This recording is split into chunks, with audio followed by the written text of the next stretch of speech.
Solamente para comentar inicialmente de que en nuestro, en nuestro portal seguimos teniendo los materiales audiovisuales. Ya tenemos la grabación de la última presentación que tuvimos la semana pasada. También tenemos lo que sería el programa de estudios. No sé si es que ustedes le echaron un vistazo, vamos a mirar un poco acá, al programa de estudios.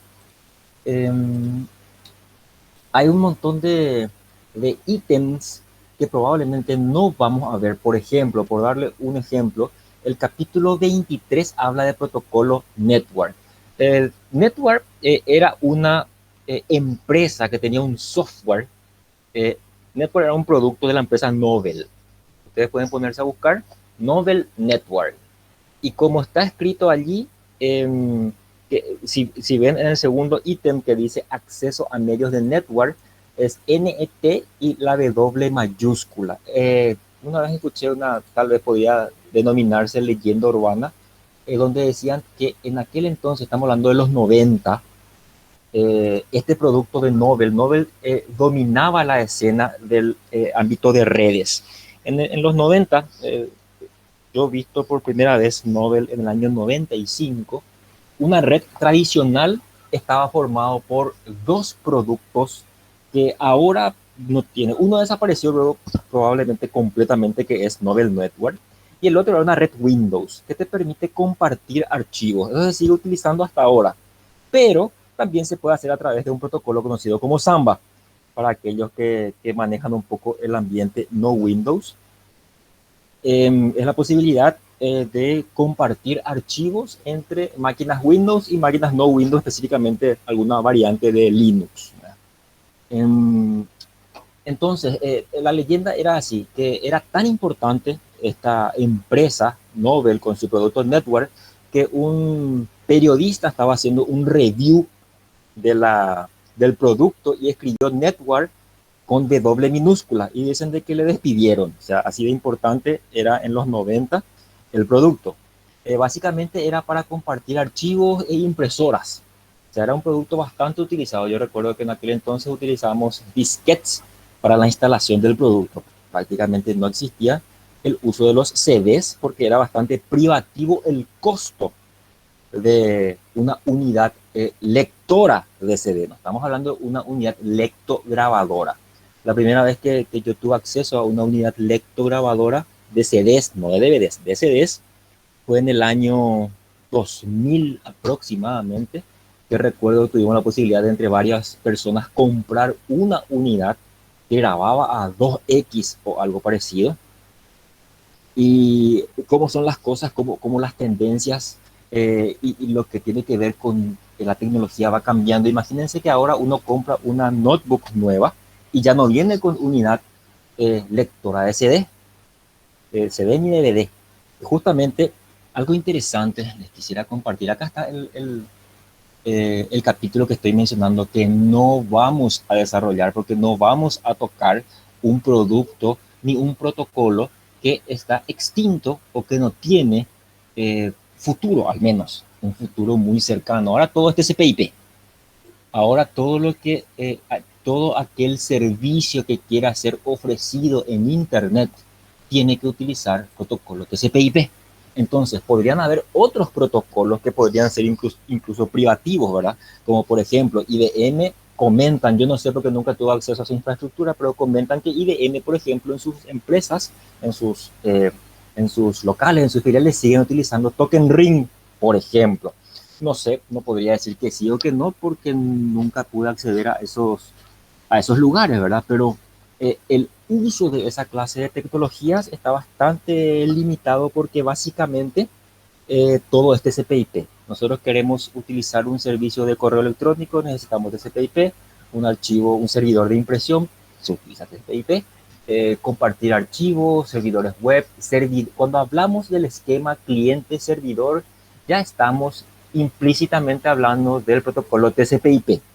Vamos a ir desarrollando justamente dentro de esta infraestructura que estamos hablando, de protocolos muy importantes que para el usuario tradicional están, vamos a decir, ocultos. Como decía una profesora mía en la facultad, Eso es transparente al usuario, decía esta profesora. Y esa es una característica, también se dice que una característica de la buena tecnología es aquella que uno utiliza sin mayor problema, sin mayor conocimiento, sin mayor necesidad de, de recibir instrucción. Por ejemplo, un perfecto ejemplo de lo que podría ser una buena tecnología siempre fue el teléfono de línea baja. El teléfono de línea baja tenía un tubo, un disco o unas teclas para marcar y más nada. Uno miraba, empezaba a sonar, levantaba el teléfono y lo utilizaba. Y para llamar era simplemente discar o tipear, escribir los números. Y funcionaba. Fundamentalmente, algo importante dentro de lo que consideramos buena tecnología es que funciona cuando queremos utilizar. ¿De qué te serviría tener una infraestructura muy interesante, muy tecnológica, pero que sea difícil de mantener y difícil de operar? Por supuesto de que muy poca gente va a utilizar. Ese es un problema o una situación que se da, que va a ir desapareciendo conforme nosotros los más grandecitos vayamos pasando a otro nivel. Es el tema de la tecnología para las personas de cierta edad. Es todavía un poco complicado que aquella persona que lo máximo que utilizó fue un teléfono de línea baja o un teléfono inalámbrico, ahora le entregamos un teléfono que se llama, que se conoce como teléfono inteligente, y difícilmente pueda adaptarse. Mucha gente que sí, gente de 50, 60, 70 años que le gustó la tecnología porque le facilita la vida. Porque antes era mucho más complicado tener que recordar los nombres para llamar, ahora tiene un dibujo, tiene una foto, tiene un nombre, es todo touch, a alguna gente eso no le gusta, por supuesto, y es mucho más sencillo de utilizar, es más, digámosle, intuitivo en el sentido de que los iconos son lo que se conoce como mnemónicos. A ver, si ustedes ven Windows o otro sistema operativo y encuentran un botecito de basura, ¿qué es lo que ustedes piensan que se podría hacer con ese botecito de basura? ¿Para qué serviría? A ver.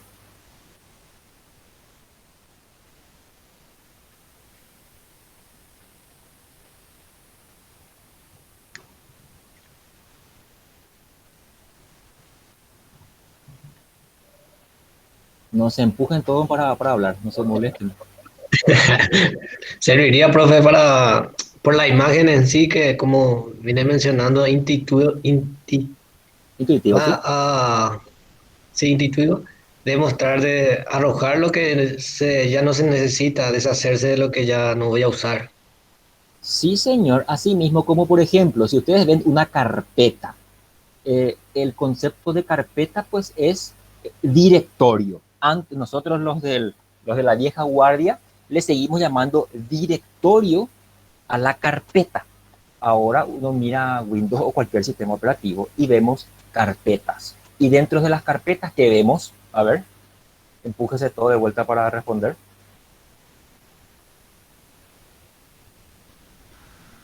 Conjunto de archivos sería. Sí, señor, así mismo es. Dentro de las carpetas podían haber conjunto de archivos o más carpetas, es decir, carpetas anidadas o directorios anidados. Hace unos cuantos años, cuando queríamos mudarnos de una carpeta a otra, hacíamos el comando cd. Estamos hablando de la línea de comandos, cd change directory. Solo queríamos mudarnos, por ejemplo, yo estaba en la carpeta mis documentos, me quería ir a una carpeta que estaba adentro de mi documento que se llamaba exámenes, tenía que hacer cd espacio exámenes.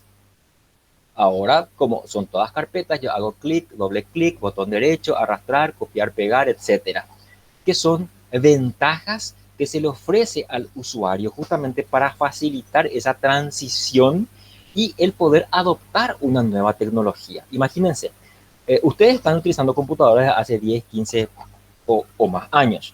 Pero hay mucha gente que está utilizando un dispositivo tecnológico hace un par de años no más. Entonces, si siempre utilizó la máquina de escribir o si siempre utilizó la computadora solamente para hacer eventuales notas, imprimir esas notas. La impresora que usaban hasta hace poco tiempo era una impresora matricial, ahora es un dispositivo multifunción, es de escáner, fax, impresora, fotocopiadora, etcétera. Todo también con un puerto de red que podría ser cableado o Wi-Fi. Entonces, como que la tecnología es abrumadora, no solamente para gente ya un poco más grande, sino creo que para todos, ¿verdad? Porque casi cada año o cada 6 u 8 meses aparecen notables mejorías o cambios en ciertos dispositivos. A ver, en el año 1995, quiero escribir acá un ratito, Nicolás Negroponte, Nicolás Negroponte, ser digital. A ver, en el año 1995, Nicolás Negroponte presentaba un libro eh, impreso, donde él decía que todos los servicios que quieran seguir subsistiendo tendrían que digitalizarse, es decir, pasar de lo tangible, de lo material, a lo intangible, a los ceros y unos. ¿Me pueden dar un ejemplo de algo que ustedes en los últimos años han visto que desapareció completamente y que fue reemplazado, por ejemplo, por el streaming, por Netflix, Amazon, Disney o mismo YouTube and Company? A ver, ¿qué desapareció en estos últimos años? A ver, les escucho.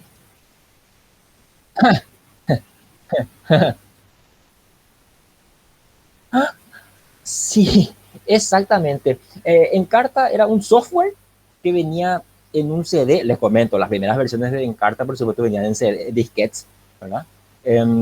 Encarta era un software, era un almanaque, era un todo.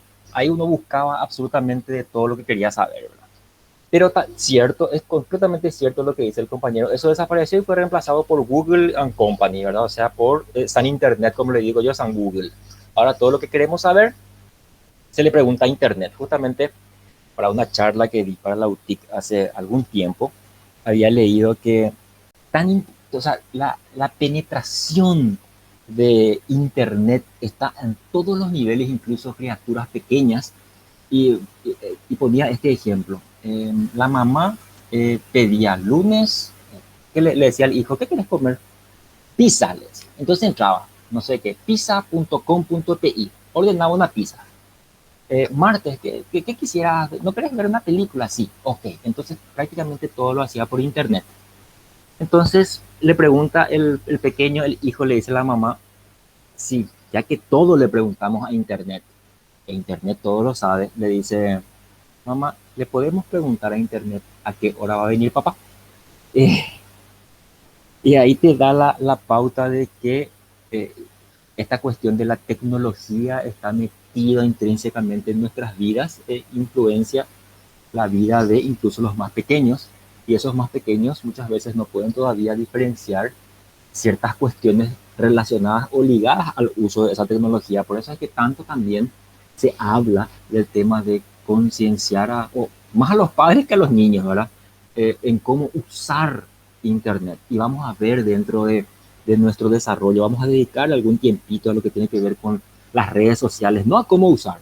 Ustedes con certeza que saben, pero 1000 veces más de lo que yo podría entender cómo se usan las redes sociales, sino a lo que tiene que ver con lo tecnológico y con lo no tecnológico propiamente, con aquello que no vemos o que no le damos demasiada importancia, pero que al final termina influenciándonos o afectándonos de una u otra manera. Por eso quisiera, como vamos a ir sacando cosas de nuestro programa, a ver, volvamos a compartir esta pestaña, como por ejemplo, no vamos a hablar del network ni de su protocolo IPX, SPX, no vamos a hablar acerca de seguramente ATM, X25, Frame Relay, ADSL. O sea, algunas son tecnologías fugaces.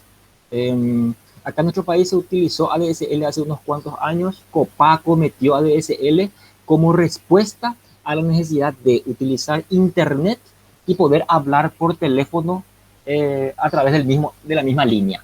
Entonces se ponía un módem ADSL en la casa y tenía una entrada para el cable del teléfono y tenía una salida para la computadora, que es básicamente lo que ahora mismo vemos, pero con otras tecnologías, como por ejemplo un radio modem o un enrutador cableado, ¿verdad? Un enrutador que recibe una entrada y divide la salida, la entrada la divide en dos o más salidas. Por un lado, por ejemplo, obtenés videocable y por el otro lado tenés internet.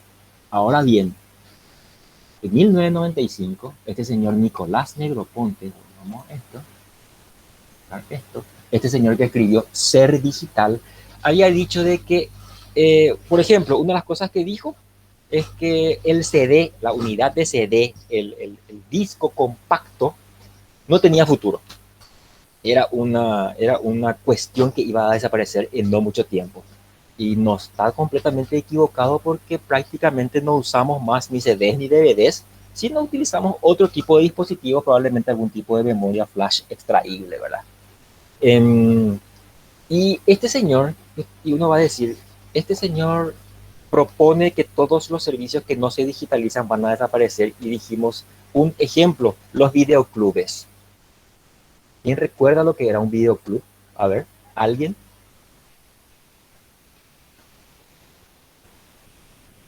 ¿Nadie? Sí,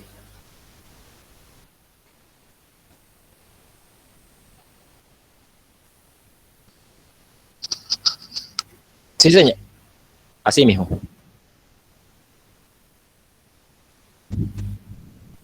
Paraíso Videoclub, así mismo.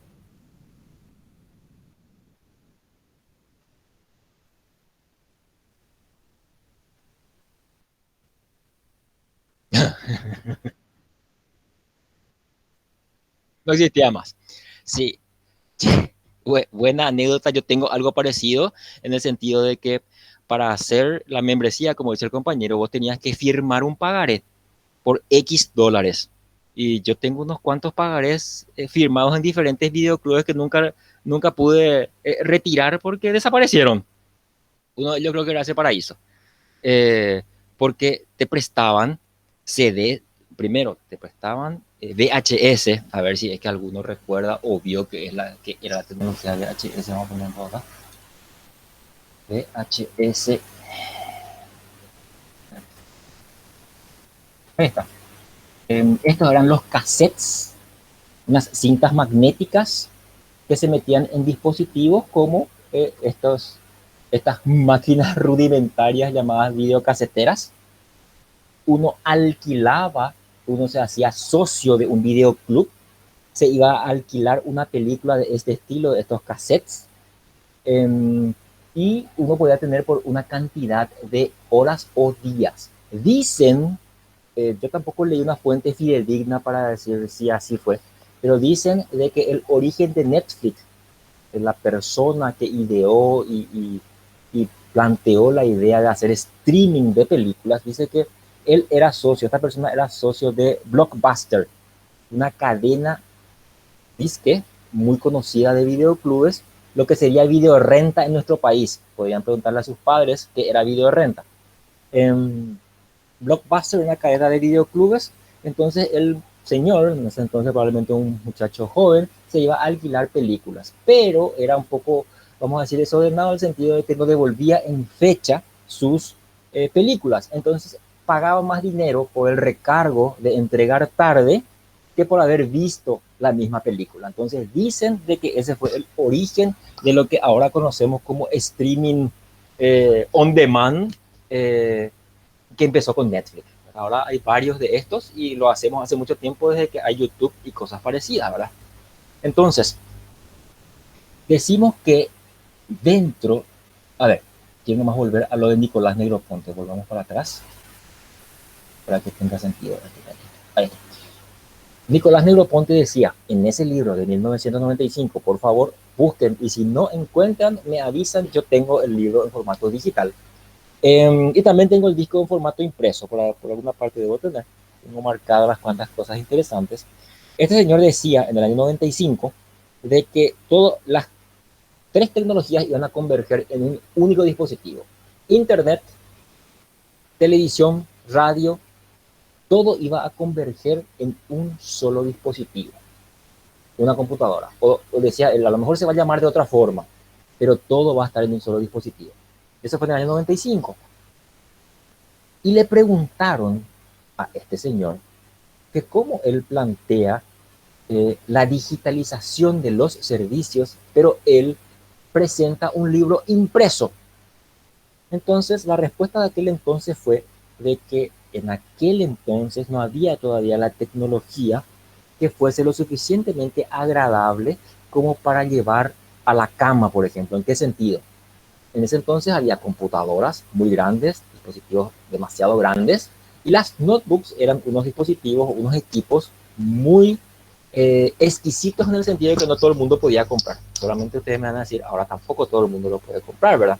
Pero está más accesible en el sentido de que uno podría comprarse, creo que es más barato comprarse una notebook que comprarse un teléfono de última generación. Entonces, de hecho, esos iPhone cuestan lo que cuesta un auto. Entonces, él decía de que la tecnología en ese momento todavía no estaba tan madura como para hacer de que una persona lleve el libro en otro formato que no sea impreso a la cama. Es decir, ahora nosotros tenemos una tablet. Una tablet podemos tener los libros digitales o bien podemos tener un dispositivo que es solamente para lectura de libros. Podemos leer en nuestros teléfonos celulares, podemos leer en nuestras notebooks y en el peor de los casos, si no tenemos ninguno de esos dispositivos, tal vez tengamos una PC de escritorio. Entonces, a lo mejor podemos leer en eso. Entonces, él decía, en este momento no vamos a conseguir de que el libro sea leído en formato digital porque la gente tiene la tendencia a querer leer en diferentes lugares. Por ejemplo, yo recuerdo hace unos cuantos años, cuando me iba a la oficina por las mañanas, yo siempre me paseaba con un libro. Siempre tenía un libro. Entonces, yo estaba leyendo, hay veces era un libro que tenía que ver con lo que era tecnológico, vamos a decir, no sé, el libro de Tannenbaum o el libro de Stalin, lo que sea, lo que tenía que ver con las clases, o bien algún otro tipo de libro, un libro de cuento, un libro de poesía, no sé. Siempre tenía un librito, entonces leía en el colectivo. Leía hasta el momento en el cual me daba sueño, o bien ya llegaba, eh, hay veces ponía alarma para poder despertarme cuando me quedaba dormido, leía un rato, me daba sueño y cerraba el libro. En síntesis, en aquel entonces no había la tecnología que hay ahora, entonces yo podía sacar la tablet, estar leyendo, maximizar las letras, pasar, poner punteros, marcadores, etcétera. Toda esa tecnología no había en aquel entonces. Entonces la gente se paseaba con un libro bajo el brazo. El libro lo podía leer en los cafés. De hecho, no sé si sigue existiendo, pero hacia la calle Palma había se llamaba café bar, se llamaba libro bar, lectura bar, algo así. Era un bar propiamente donde había libros. Entonces uno podía, de diferentes géneros, entonces uno iba a tomar una gaseosa y agarraba uno de los libros que estaban en los estantes y leía. Entonces, este señor en ese año 95 decía, cuando haya esa tecnología, la gente va a leer este libro, pero ya no más en formato impreso, ya va a leer como ceros y unos. Entonces, el señor era bastante visionario, por eso es que quiero meter sus comentarios en diferentes aspectos de lo que vayamos hablando. Otras cuestiones que seguramente no vamos a tocar dentro de nuestro formato que esté en nuestro programa.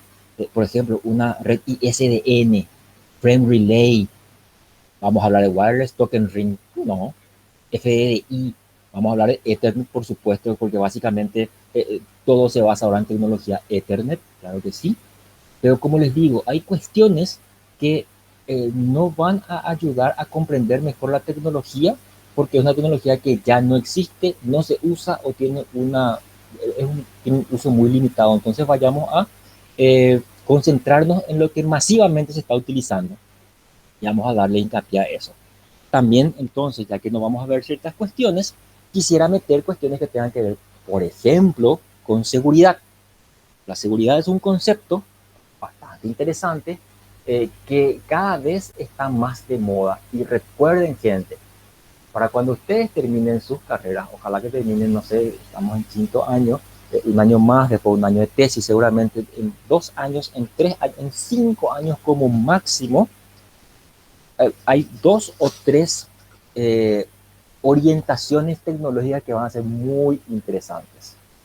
Una es, que ya es luego así, es lo que tiene que ver con gente que entienda de redes, que pueda armar redes, que pueda diseñar redes, que pueda configurar o que pueda administrar en el sentido de ser un gerente. Cómo se hace, qué se va a hacer, ver prospecciones, etcétera. Eso es una de las cuestiones. De hecho, les puedo pasar un ratito, no tengo acá. Les puedo pasar una invitación de la gente de MITIC, que es justamente para formar parte del equipo de la agenda digital y están solicitando gente que tenga que ver con, que conozca redes, que conozca cuestiones de esta cuestión. No tengo acá a mano ahora mismo la mental. Un ratito, sí, un ratito, le voy a decir con propiedad. Entonces así no estoy inventando. Sí,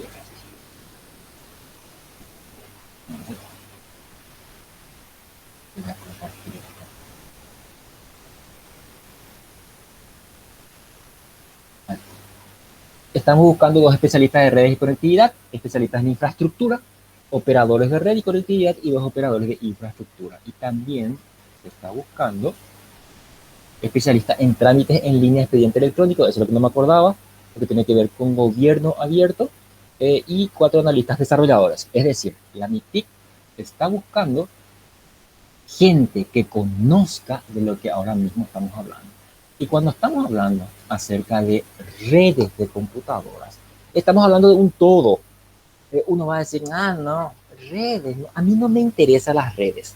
A mí lo que me gusta más es programar. A mí lo que me gusta más es el diseño. Yo quiero hacer, yo quiero diseñar, yo quiero... A mí háblame de UNL y estamos bien, pero yo no entiendo nada de redes.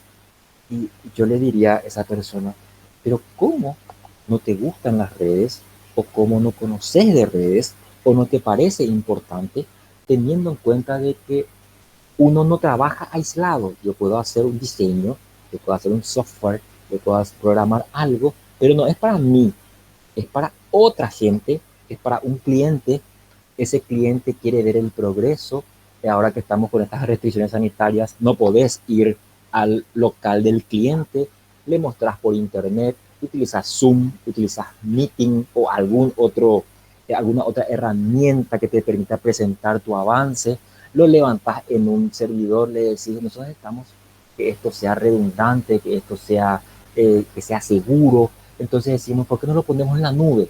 Que no contratamos un servicio en la nube, Amazon, Azure, lo que sea, algún servicio que nos ofrezca esa seguridad de los datos, de las transacciones, del acceso. Después le decimos, Profe, sí, inclusive esa arquitectura de cargar todo en la nube ya está empezando a cambiar la tendencia de mover toda la maquinaria tecnológica a la nube. Está cambiando un poquito. Y yo no sé quizá en cuántos años vamos a ver. Pero este término se me quedó bastante pegado, que es el Edge Computing. Que básicamente lo que hace es toma ese concepto de cargarlo todo en la nube, pero traslada cierto procesamiento a los periféricos ya, como serían las puertas de enlace, etcétera, a los bordes. Inclusive los propios desarrolladores pueden mezclarse con networking para desarrollar soluciones ahí en el costado, para no cargar mucho la nube. Les voy a pasar el enlace ahí. Ok, perfecto. A ver, de hecho, si nos ponemos a pensar, a ver, en los años 70, 80, la computación era básicamente centralizada. ¿Qué quiere decir eso? Teníamos terminales llamadas tontas, busquen un poco a ver el concepto de terminales tontas o terminales bobas, eran equipos, ¿cuáles se siguen utilizando o hay muchos de esos? En los supermercados, perdón, en los bancos, en las financieras, básicamente es una computadora que tiene una tarjeta de video, una tarjeta de red, tiene una posibilidad de conexión de monitor y mouse y teclado. O sea que el poder computacional no está en esa cajita que está allí, sino que en otro lado. Entonces, les cuento de que esa tecnología ahora otra vez está desapareciendo, pero esa tecnología viene de los años 70, 80, en donde el tema de la computación distribuida o las redes era una cuestión bastante cara. Las computadoras se alquilaban, la infraestructura de red era muy costosa. Entonces, era mucho más barato comprar 10 terminales tontas y un servidor un poco grande, y la ejecución se realizaba únicamente en el servidor. Eso desapareció conforme los costos fueron bajando. Eso desapareció, y comprarse una PC y comprarse un servidor grande era la tendencia. La arquitectura cliente-servidor, parte en nuestro equipo, parte en el servidor. Luego, con el tema de que nosotros queremos esa movilidad y esa posibilidad de acceder a los datos en cualquier lugar, otra vez nos fuimos a que yo quiero utilizar cualquier dispositivo para acceder a mi sistema. Antes, para acceder a un sistema había que utilizar una computadora o una notebook. Ahora bien, las computadoras y las notebooks existen en menor cantidad que teléfonos celulares y tablets. Con certeza tiene en su casa al menos un teléfono celular o 2 teléfonos celulares, pero no tiene una notebook, no tiene una computadora, por ejemplo, o tiene una tablet.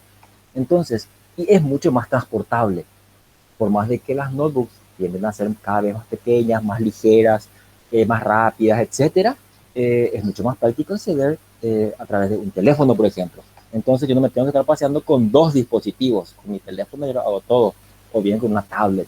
Entonces surge otra vez ese concepto de yo no quiero que se ejecute prácticamente nada en mi cliente. Mi cliente tiene que ser lo más ligero posible. ¿Y qué es lo más ligero posible que hay en cualquier dispositivo? Un navegador de internet. Entonces ahora otra vez volvemos a que la ejecución de ese sistema ya no es más una parte en mi equipo y una parte en el servidor. Ahora otra vez es completamente en el servidor. Yo ya veo la interfaz nomás. Mi equipo es una interfaz para acceso al sistema y a los datos. ¿Por qué? Y porque no podemos tener una gran capacidad de poder computacional. Ustedes van a decir, ¿pero por qué? Yo ahora tengo mi teléfono, tiene 8 core, tiene 32 gigas de RAM o cosas parecidas. Pero recordemos de que no solamente depende del origen y el destino. Estamos hablando de que una red de computadoras, realmente yo le llamo red de dispositivos y no de computadoras, porque las computadoras son equipos muy específicos. En cambio, una red está formado por otros dispositivos, como por ejemplo los switches, los enrutadores, los firewalls, etcétera, que no son computadoras propiamente como las conocemos, si bien cumplen el precepto o la arquitectura de von Neumann, que es entrada, proceso, salida. ¿Tá? Eso hace un enrutador, eso hace un firewall, eso hace un switch. Entrada, unos bits, proceso es a dónde tienen que ir esos paquetes, salida es la puerta correspondiente o el puerto del switch a donde tienen que ir. Entonces, otra vez estamos volviendo, desde hace unos cuantos años la tendencia es web, todo es web. Entonces, ¿qué significa? De que el poder computacional otra vez la estamos trasladando, uno, a los dispositivos intermediarios, que son los switches o los enrutadores que tienen que mover los bits, y dos, a los servidores propiamente, en donde están los datos y están los sistemas. Recordemos, el ancho de banda no puede faltar allí, porque podemos tener poder computacional en los extremos, incluso en el medio, porque la gran mayoría de los proveedores de internet tienen equipos bastante razonables con una velocidad bastante alta, pero está el ancho de banda que nosotros tenemos. Imagínense, yo siempre suelo decir, el tema de las clases virtuales para mí es espectacular. Ustedes están probablemente en sus casas, en su trabajo, mucha gente todavía, en el colectivo, en el auto, en el transporte colectivo, en el Uber, etc. Y ustedes están viendo o están escuchando esto. muchos de ustedes habrán puesto la clase y se habrán mandado mudar. O sea, varios de los que veo acá, por ejemplo, les puedo decir, enciendan un poco sus cámaras un rato y probablemente dejaron ahí su teléfono o su computadora y se fueron, ¿verdad? Hola, ¿qué tal? Ahí el compañero Andrés mostró de que él sí está conectado ahí enfrente y está prestando atención. Gracias, Andrés, muy amable. Carlos, no estamos en nada. ¿Perdón? Estamos, profe, escuchando. Estamos Por si todos, acaso, profe. Ok. Sí, profe, escuchando, estamos. profe. Ok, gracias. Eso era justamente para generar algún tipo de respuesta que no sea esto simplemente, hola Jara, hola López. Este era solamente para que no sea una sesión de espiritismo donde yo voy diciendo, fulanito, ¿estás fulanito? Ok, veo que están allí. Gracias entonces, muchas gracias. Entonces, estábamos hablando y vamos a echar un vistazo al link que dio el compañero. Esta infraestructura, pues, al final es un todo. Nadie puede decir, yo uso mi computadora y solamente yo uso mi computadora para programar y eso que estoy programando es para mí. Normalmente es para otra persona. Nosotros queremos poner eso a disposición. El mero hecho de programar ya luego nos habla del acceso y la posibilidad de concebir lo que es una base de datos. Una base de datos no es más que un conjunto de datos ordenado. Esos datos ordenados siguen algún patrón, hay algún algoritmo para el manejo de esa base de datos. Ustedes quieren conectarse a otro, ustedes quieren copiar nomás sus SQL, sus sentencias SQL, quieren copiar nomás a Google, porque no quieren tener localmente. Para eso utilizan un protocolo de comunicaciones y una interfaz que le está permitiendo el enviar y recibir datos.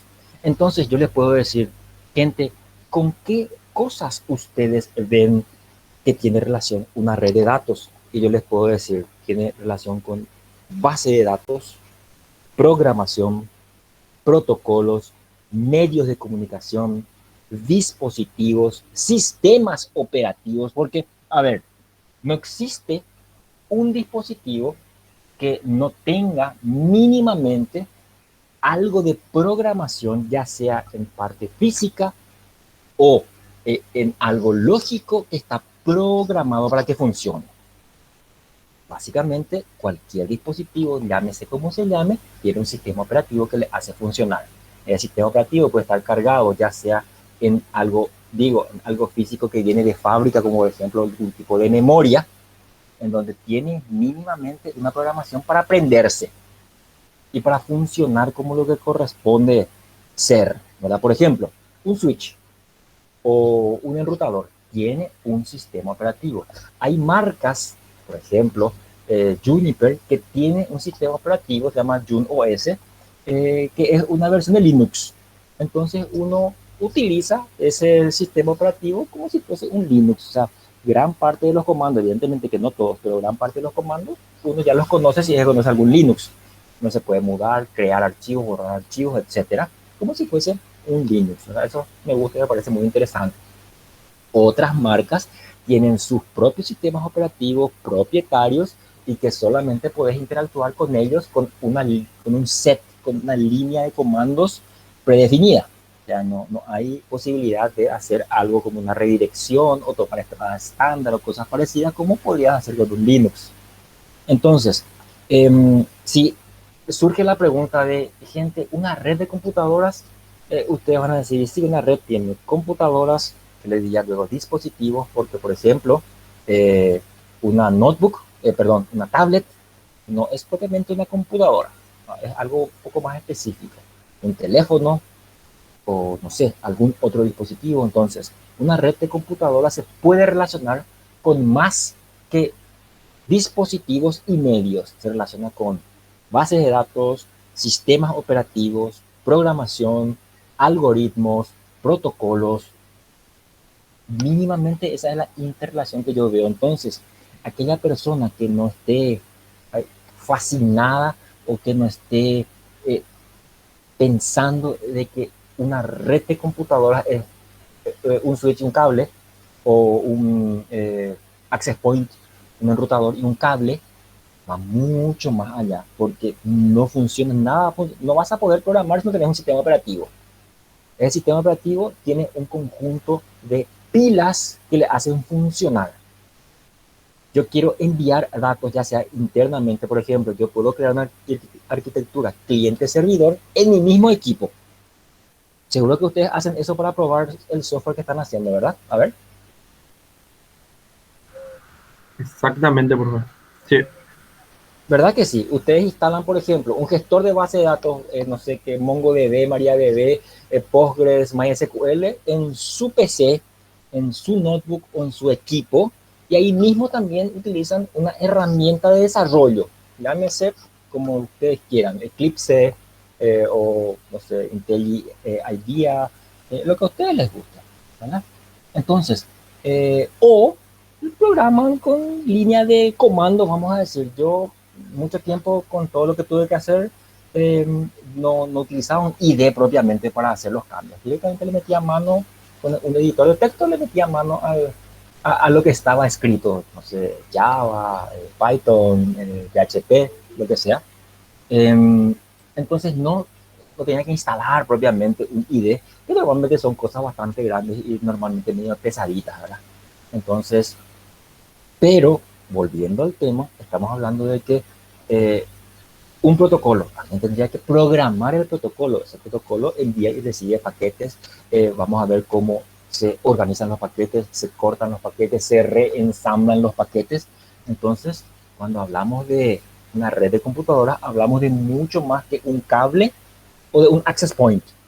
El que piensa que una red, una infraestructura de red solamente es eso, pues está un poco equivocado y no ve todo, ¿cómo es que se suele decir?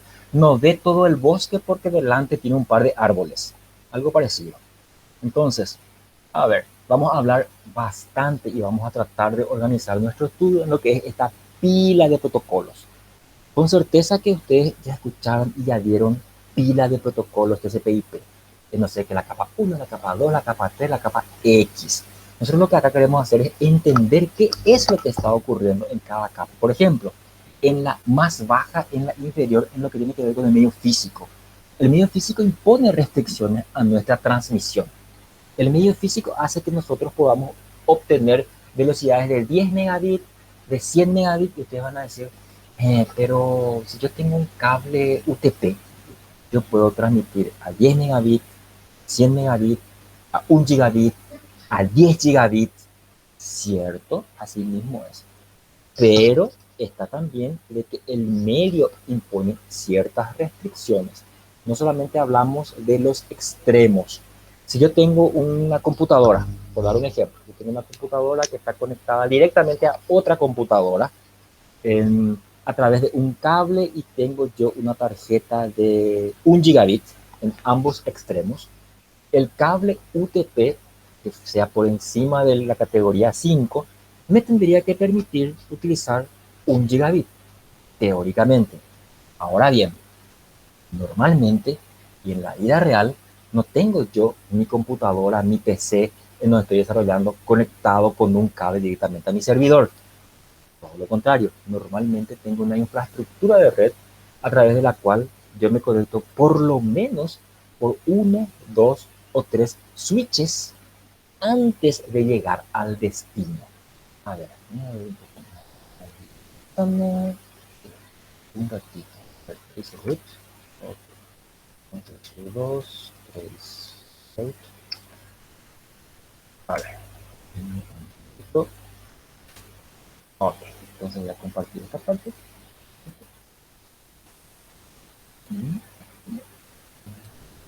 Quiero que se ventana. Esta vez. A ver. ¿Están viendo mi consola? Sí, se ve, profe. Sí, profe. Ok, perfecto, perfecto.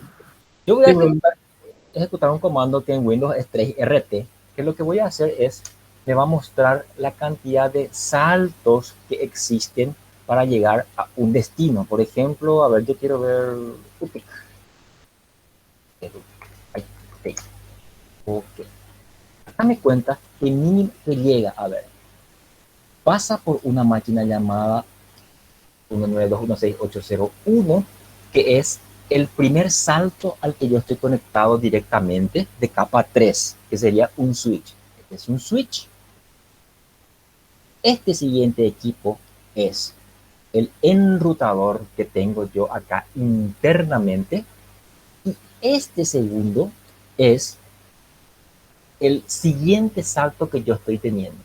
Esta versión de Traceroute no me cuenta toda la información hasta llegar a este. Probablemente acabo de instalar todo. Esta es una versión de un Linux que se llama Q4OS, que es un light Linux, porque la máquina no es demasiado grande, la nódula que estoy usando no es demasiado grande. Entonces, por eso instalé una versión ligera de un sistema operativo. Probablemente la implementación de Traceroute, porque acá estoy viendo estos dos lugares, solamente me muestra hasta el siguiente salto, que es la interfaz externa probablemente de mi proveedor. Pero vamos a probar por lo siguiente. Vamos a ver si este tengo un trace.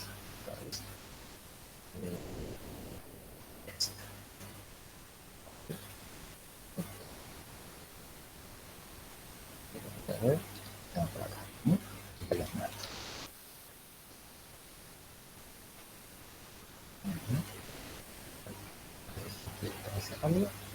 Hacen el test que les muestro. A ver,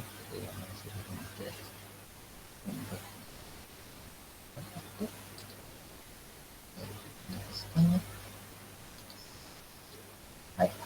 Ok.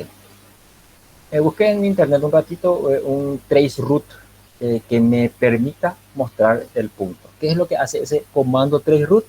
Es hacer la cantidad de saltos desde el origen máquina hasta el destino. Es decir, lo primero que hace Traceroute es una resolución DNS. Ese es un protocolo que vamos a mencionar en la última capa, que es un protocolo de capa de aplicación, que es lo primero que se hace, vamos a decir, cuando queremos resolver un nombre de máquina a un número IP. Recordemos, la cuestión del uso de nombres es por nuestro practicismo. Es mucho más fácil acordarnos de gmail.com que acordarnos de, en este caso incluso, está mostrando los números IPv6, no está mostrando los números IPv4. E incluso son un poco más argeles de recordar, en el sentido de que son mucho más difíciles de recordar porque son largos, ¿verdad? Entonces, es mucho más sencillo recordarme de utic.edu.pi que de acordarme de 200.algo.algo. Bueno, un ratito le voy a mostrar qué estoy hablando. Okay.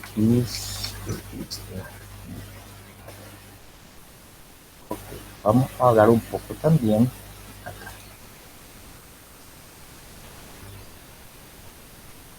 Ok. A ver, voy a mirar yo qué número IP tiene mi máquina que estoy utilizando. Eso es sencillo de hacer. ¿Qué IP tengo?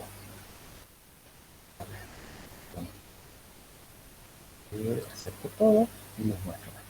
A ver, en una infraestructura tecnológica normalmente tenemos una infraestructura tecnológica de red. Normalmente tenemos equipos clientes, PC, notebook, etcétera, un punto de salida a internet, que puede ser un enrutador, y como los equipos que están dentro de la red normalmente tienen números IPs, pero números IPs no enrutables, que habíamos hablado, números IPs privados, entonces estos IPs no podrían navegar por internet. Entonces, ¿qué es lo que se hace? Se utiliza un servicio, un protocolo que se llama NAT, Network Address Translate, traducción de direcciones. ¿De qué direcciones? De direcciones IP. Es decir, se traduce mi dirección IP privada a número IP público. A ver, un ratito, voy a mostrar. Acá, voy a decir. Ok, a ver. Voy a compartir esto de vuelta.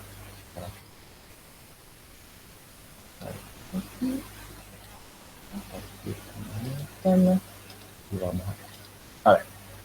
Yo ejecuté el comando ifconfig y veo que tengo dos interfaces de red.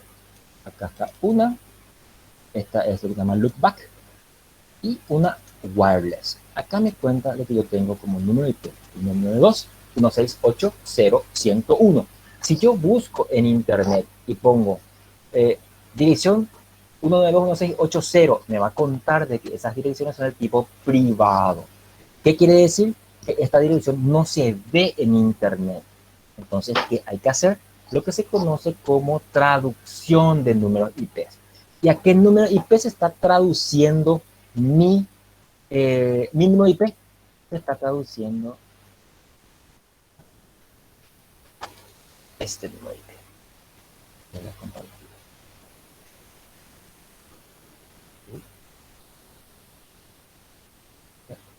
Aquí está buscando la pestaña. ¿Cuál es mi IP? Ahí.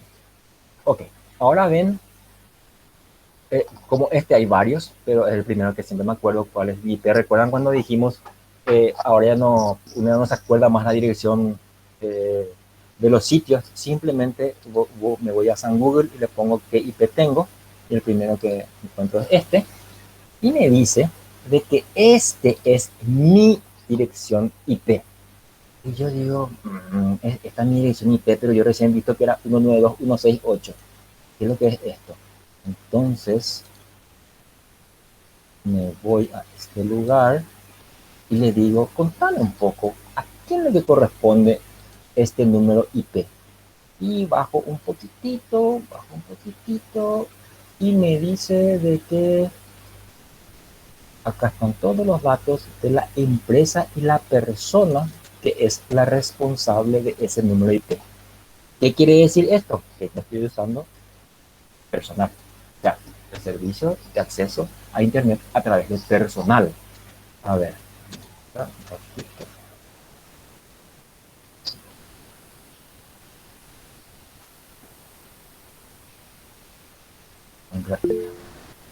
ver. Ok.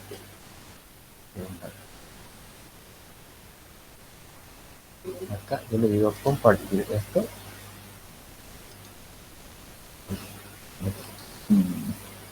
Van a compartir un gráfico que estoy haciendo.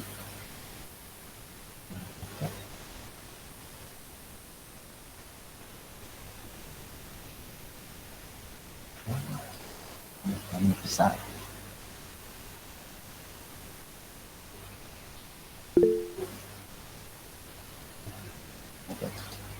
Está viendo ahora esto, sí. Entonces yo tengo mi notebook que está conectado a mi enrutador de internet. Yo conecto, está conectado de esta forma. Acá hay otro equipo. Entonces, con este es mi PC. Este es mi enrutador. Acá va a ser rápido, acá. Esta es mi PC o mi notebook.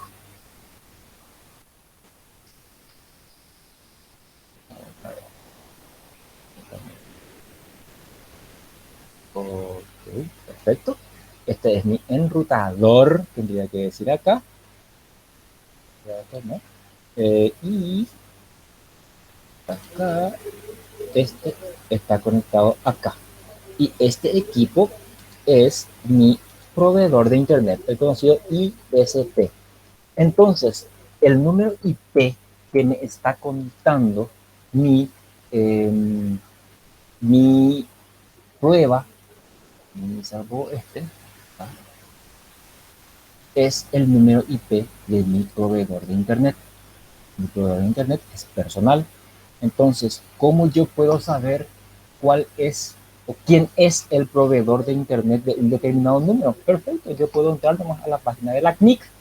La CNIC es la institución encargada de administrar, distribuir números IPv4, números IPv6 y otros recursos a la región Latinoamérica y el Caribe. De ahí lo de la CNIC, Latin American and Caribbean Network Information Center.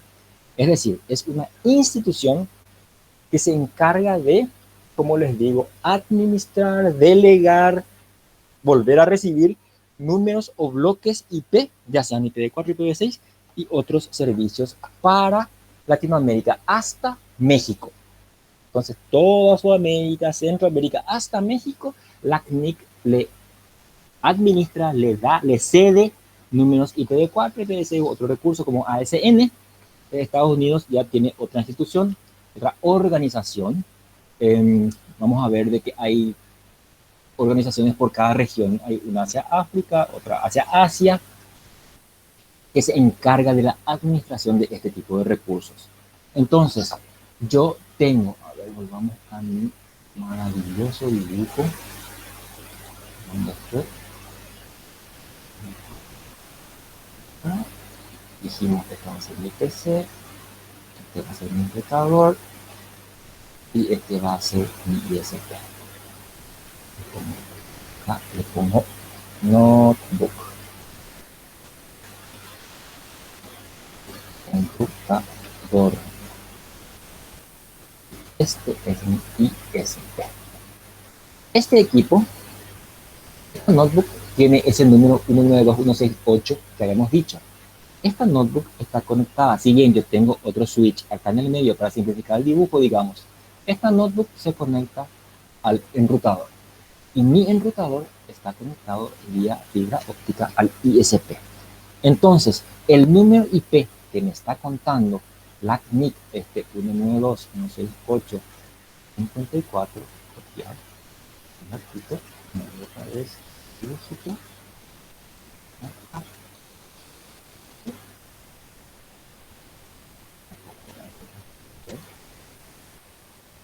entonces el número, a ver si me acuerdo, el número dice 181.94, es 181.4 227.54 punto 227.54. ¿Okay? Está. Entonces, si bien yo estoy navegando en internet desde este dispositivo, donde está el enlace, ¿sí? Si bien estoy navegando desde este dispositivo, estoy conectado a este y este conectado al ISP. Entonces, cuando... Sí. Ok. Ahí, perdón. Perfecto. Entonces, yo estoy en mi equipo, notebook, y ese tiene el número IP 192.168 algo, es decir, un número IP privado. La notebook está conectado al enrutador, había mencionado. Acá en el medio yo tengo otro pequeño switch, entonces realmente el dibujo sería así. Entonces, a medida vamos avanzando, vamos a ir no complicando, pero sí metiendo más dispositivos y conexiones dentro de cada gráfico. Entonces, acá, mi notebook conectado a este señor, el switch está conectado a este señor, y el enrutador está conectado a este señor. Y este señor tiene su propio proveedor de internet. Entonces, cuando yo hago ipconfig en este dispositivo, acá, me cuenta mi número IP 192.168, algo que es el número IP de este señor. Ahora bien, cuando yo le digo que me cuente el número IP desde el cual estoy accediendo, no me puede contar este número IP. Tampoco me va a contar este, que también es un número IP privado. Tampoco me va a contar el de este, que es un número IP también privado. Lo que me cuenta es un número IP que el proveedor me asignó, que es este número IP que le corresponde a mi ISP, no es mío. Me está prestando mientras yo sea su cliente. Ahora, si yo, por ejemplo, quiero tener un número IP público, quiero arrendar, realmente el servicio se llama leasing, que sería algo así como arrendamiento, y yo digo, yo quiero un número IP público para mi equipo. Entonces, yo le pago a mi proveedor de internet para que me asigne ese número IP. Y uno puede decir, yo acabo de decir que la CNIC es la institución encargada de ofrecer esta clase de servicios, cierto, pero yo soy un particular y requiero un número IP, o 2, o 4, o 5. La CNIC no delega números IP de forma individual, sino bloques de números IP. Entonces, a mi ISP, en este caso personal, le delegó uno o varios bloques de direcciones. En este lugar debe decir cuántos bloques tiene. A ver, parto de vuelta. Acá está. Dice que el 181.94.227/24 está delegado a acá está, la núcleo SA, que es la empresa. Acá está, rango de red, dice, va desde 181.94.2270 hasta el 227.255. ¿Qué quiere decir? Que puede haber 255 números posibles dentro de ese rango. Con certeza que este no es el único rango que tiene personal, porque con certeza que el personal tiene más de 255 clientes y más de 255 equipos que tienen que acceder a Internet con un número IP enrutable público. Esta es una de sus redes, que es por la que yo le estoy preguntando ahora. Entonces, volvamos al dibujito acá. Entonces, yo, por ejemplo, le digo a mi proveedor, yo necesito un número IP, porque yo quiero poner, no sé qué, un web server, yo quiero poner algún servicio que va a estar prendido 24 horas. Entonces, por ejemplo, mi ISP agarra y este número, yo le puedo hacer este número u otro número. Entonces, Profe, por ejemplo, no muestra tu dibujito. ahí está, perdón. ¿Ok? Entonces, ahí está, ¿verdad? Sí, profe. Perfecto, gracias. Entonces yo le digo a mi proveedor, yo quiero un número IP enrutable. Y me dice, ok, ¿te parece bien este número que sueles usar luego? Sí, me parece bien. Entonces, este número puede ser configurado, muy probablemente lo configuramos acá, en la interfaz externa del enrutador, o bien, dependiendo de qué es lo que queremos hacer, le podemos decir al ISP si él puede configurar su equipo para que siga respondiendo por ese número, o yo le digo, no, yo quiero que ese número sea este enrutador que está en mi casa o en mi empresa. Ese es el conocido, el enrutador tiene dos patitas, una patita externa, que sería ese número IP enrutable, y una patita interna. Esa patita interna está hacia adentro de mi LAN. Esta es lo que sería mi LAN. Y esto sería una WAN, es decir, la parte externa de mi conexión. Entonces, empieza como a armarse esa maraña de cosas que vamos desentrañando, que vamos desarmando para comprender mejor. Hablamos de números IP privados, hablamos de equipos intermediarios que facilitan la conectividad, porque yo tengo un switch y porque tengo varios otros dispositivos. Acá yo tengo otro dispositivo, ¿sí? Acá tengo otro dispositivo acá y ese también está conectado al switch. Ok, entonces yo tengo un switch, ahora mismo es un switch de 4 puertos. Uno de los puertos está conectado al enrutador, los otros puertos están conectados a otros dispositivos. Entonces, si este señor quiere salir a internet, perfecto, sale a través del enrutador, se va hacia el ISP. Si este otro dispositivo quiere conectarse con mi notebook o quiere conectarse con otro dispositivo, yo tengo, por ejemplo, la posibilidad, comparto un archivo, ya sea en Windows u otro sistema operativo, y yo a través de la infraestructura de red puedo compartir información y acceder a esa información, ya sea realmente dentro de este perímetro que le llamamos Local Area Network, o bien si yo tuviese algún archivo, por ejemplo, yo en mi empresa o en la facultad tengo la posibilidad de compartir también archivos, ¿por qué no? Yo podría acceder desde mi casa o desde otro lugar, así como hacen las empresas que acceden a sus intranet. Recordemos, son términos que van otra vez, intranet, que son los servicios basados en la utilización de TCP/IP. Por ejemplo, yo acá, uno de estos equipos, por ejemplo, puede ser un servidor web, Este otro puede ser un servidor de base de datos. La notebook podría tener un servidor de correo. Todos esos servicios dentro de...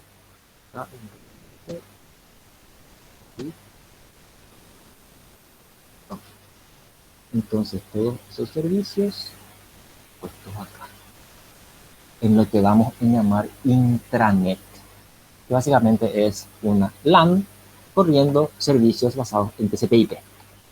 Ok, gente, ¿cómo estamos por acá? ¿Vamos bien? Sí, profe. Perfecto, Sí, profe. espectacular. Bueno, entonces, a ver,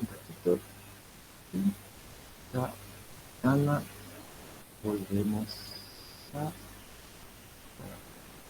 Y vamos acá y vamos a compartir pestaña, compartimos. Entonces, en nuestra página principal, nosotros ya tenemos nuestro programa de estudios que está levantado también. Vamos a tener acá, dentro de las videoconferencias, dentro de estos días, vamos a hacer lo necesario para levantar la clase 3, que sería esta. El material de lectura sigue siendo el mismo porque tiene unas cuantas hojitas. Tenemos los dos foros que siguen abiertos, habilitados. El cuestionario es el que ya se cerró la semana pasada. Y mañana se habilita un nuevo cuestionario desde las 8 de la mañana hasta la tardecita. ¿Ok? Entonces tienen tiempo desde mañana a hacer, va a ser también el mismo esquema. Un cuestionario que va a tener una pregunta. Lo único que ahora, no me percaté el otro día de que puse que se pueda tener varios intentos en el mismo cuestionario. Entonces se va a tener, es un intento por cuestionario, así sería el examen luego, ¿verdad? Es decir, ustedes ingresan, hay una pregunta y ustedes seleccionan la respuesta que les parece pertinente. ¿Ok, gente? Excelente. Excelente, profe. Excelente, profe. Perfecto, perfecto. Entonces les agradezco mucho. Perfecto, muchas gracias. Entonces les agradezco mucho a todos los que están conectados.